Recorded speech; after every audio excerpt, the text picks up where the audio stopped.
Hi everyone, my name is Emma Poff and welcome to my vlog. Today I'm analyzing Prodigals, a sister's memoir of Appalachian loss by Sarah Beth Childers as a part of my final project. I'm using it in a way to explore mental health in Appalachia. In the book, we see a struggling Joshua, a young man who is easily part of the troubled Appalachian mental health and suicide statistics. While he's never been formally diagnosed, his sister Sarah Beth examined his behaviors and characteristics and kind of came up with this diagnosis to bipolar 1. His life was full of extreme mood swings, episodes, and moments where his family had to physically restrain him. Tragically, he struggled to the end where he lost his life. Mental health in Appalachia is a serious crisis, and there's multiple reasons why. A big one is the opioid crisis having devastating effects, but another one is the actual access to mental health resources, especially in rural areas. Appalachian people are hesitant, even fearful, to seek help. Tragically, the medical system doesn't have any leeway for this. We're able to expand because, well, we don't have money either. And men in Appalachia are really not gonna go visit the doctor unless it's very severe. And with this hesitance and lack of resources, that's why we have higher rates and a widespread lack of treatment or education to even get treatment for what you're dealing with. This topic is very personal to me because I have bipolar 1 and I understand firsthand how difficult it is to navigate mental health challenges, especially in areas where particular care isn't always available. That's why I'm making this video on Marshall's campus. I'm not only wanting to highlight those issues, but I also want to show students where they can find real resources for mental health.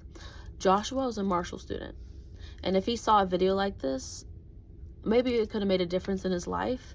And that's my goal, is to raise awareness, provide information, and make sure if there's one person watching this is struggling, that they know that they're not alone and that there's help out there. Before we dive in, go ahead and subscribe, smash that like button, and turn off post notifications so you don't miss an update, even though there probably won't be another video. Let's get started. Okay. The statistics for suicide are 17% higher than the national rate.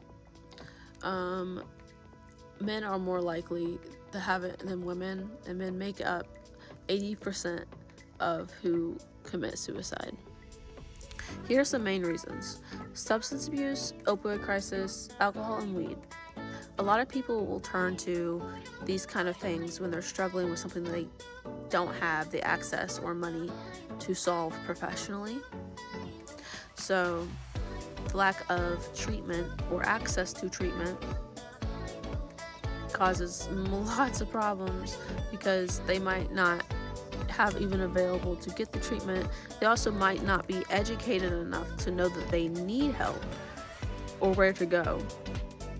But having access to it helps everyone. Would be nice. Being poor and poverty. When you live in poverty, you're living paycheck to paycheck. You don't even have time to think about your health. When you're poor, a lot of people don't have the money or even transportation to get to these places to get help. Health insurance.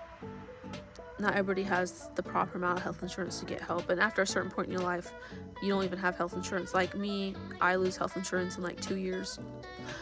Religious skepticism and mistrust. Demons? Okay, so a lot of religious stuff, as far as being distrustful in the medical system, more likely referring to home remedies. In the Bible, the people with mental health are described as demons or possession, seen as something evil.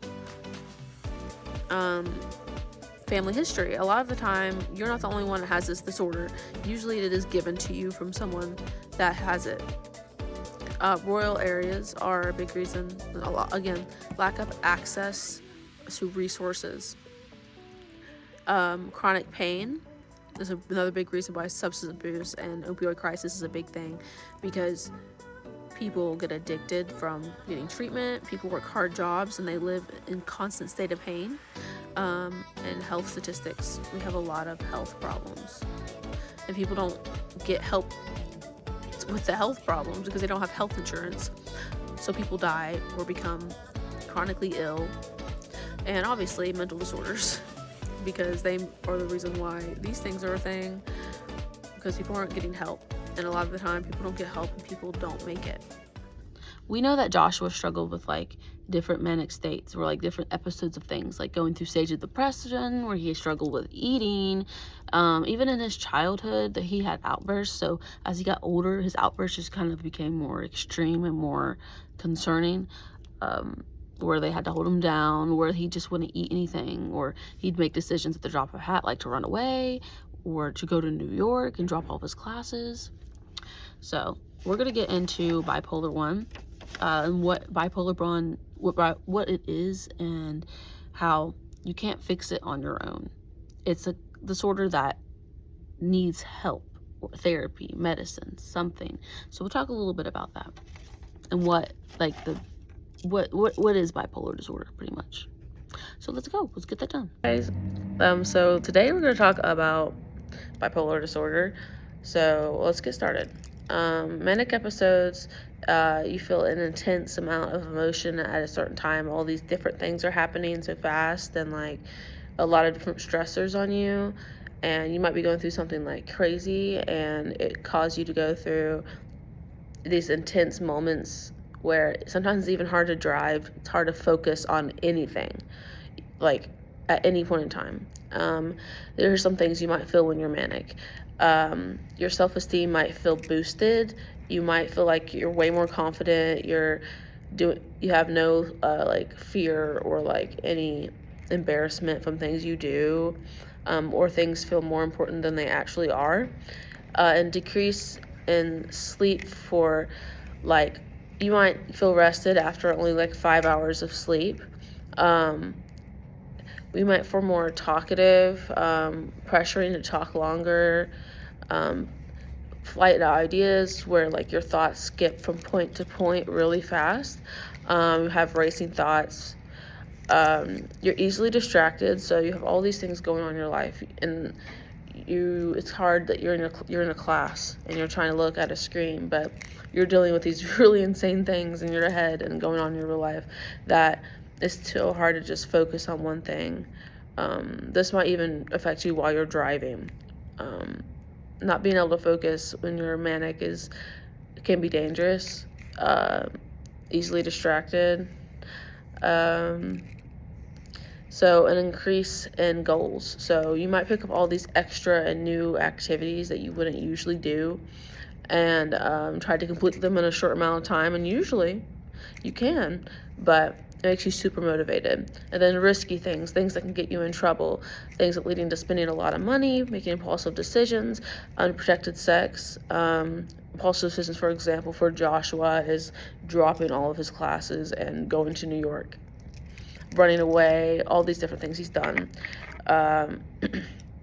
Hypermanic episodes is when the episodes are like way more intense. You might feel like, an example, the classic thing is you feel someone's after you, but there's no one actually there. Hallucinations that you come up with in your head that make things a lot scarier than the real world actually is, or thinking of things that aren't actually happening, but they're happening in your head and they seem real. Major depressive episodes, it can last up to 2 weeks to 2 or 5 weeks. Mood, where you might feel sad or empty most of the time. A diminished interest, you don't enjoy your things. A lack of eating and appetite. We see that in Joshua. We even talk about it, about how his face is sunken in, and how he had a really weird habit, and then of just eating like the same thing as well. Sleeping problems. And we know by Joshua having sleeping problems is he had a really bad being up really late at night and like having a really weird schedule. Fatigue, being tired, feeling worthless, like you're not good enough or guilty for something. which can lead to more negative things of self-hate, difficulty concentrating, thoughts of death and suicide. In the book, Joshua experiences to his sister, his thoughts are racing, and at the time he expresses that he has thoughts of suicide and also being afraid to go back to his room. Thoughts of suicide can come from lots of things, but some reason it's ingrained in our heads as an option to soothe our thoughts. Suicide rates in Appalachia among men are alarmingly high, but there is resources available to help. You don't have to be a part of a statistic or go without support, especially here at Marshall. Well, I don't know what services were available to Joshua back then, but I do know now that students have access to mental health resources that can make a real difference. And I want to kind of tell you about what it offers, why it's important, how to find it, and so let's head over there.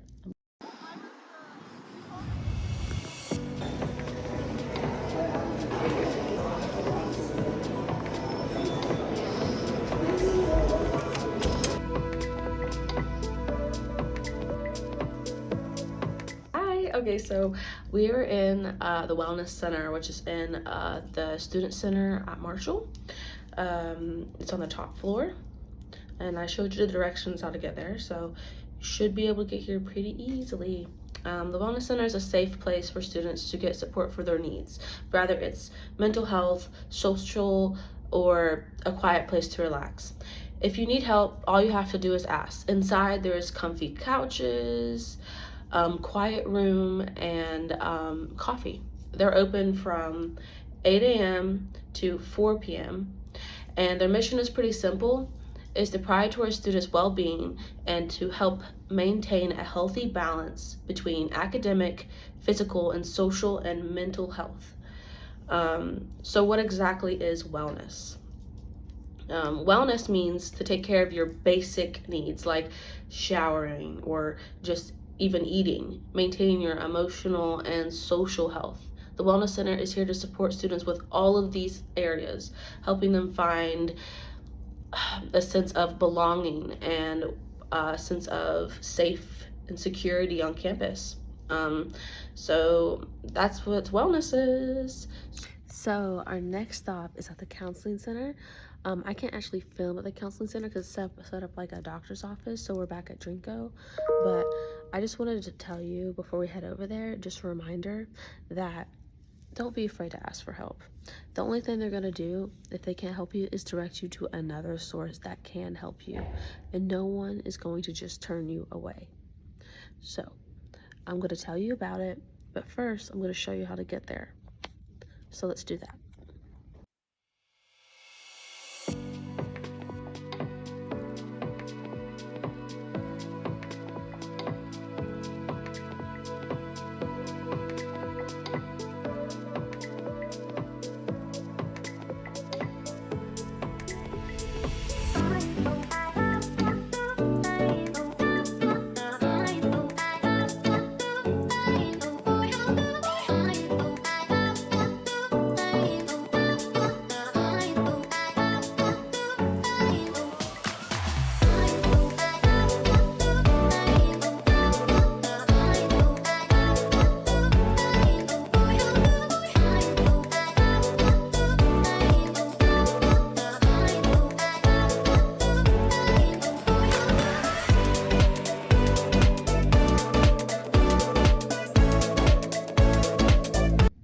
Okay, so let me tell you a little bit about the counseling center. So the counseling center is located at Prichard Hall on the first floor, among other services like disability services.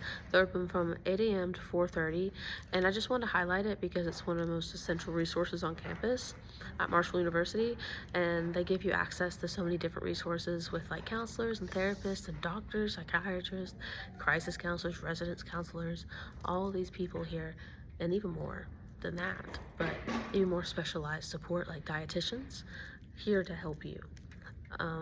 So if you need immediate support in dealing with a crisis, you can call 304-696-2550 to reach a crisis counselor.